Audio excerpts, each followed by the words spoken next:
even if we accept that aid is useful and transformational in some of the way, that actually we don't have an international community, particularly with a world recession at the moment, that is actually focused enough on lifting trade barriers, attacking protectionism. And that could be the great thing that would accelerate where you began, the huge increase in prosperity over the last decade. I do agree with that, but I think there's a proviso. And the proviso is this: we haven't made the progress we should have done and could have done in extending free trade and reducing barriers. But it should be a matter of some comfort.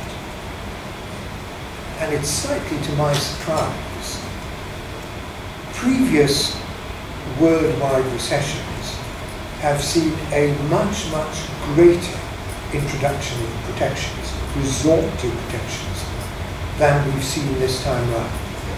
I think that one of the worst things that Tony Blair did, of the many bad things that he did, hitting back at Labour friends,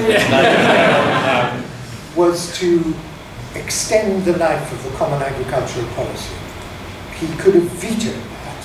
He was in a position to veto that, and he didn't do it. And that has done enormous harm.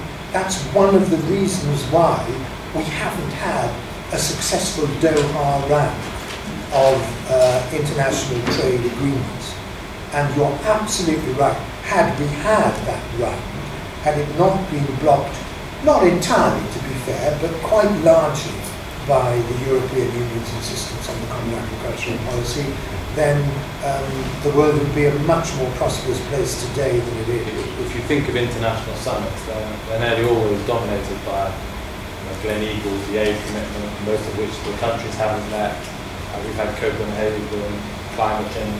We've had these issues at the top. Do you think it's actually beholden upon centre-right leaders and governments to try and add to the conversation, not in a just tick the box, but actually really say, if we're going to make progress on other things, we demand that we make progress on this? Well, we could try and build an international consensus along those lines. I think that would be a great step forward.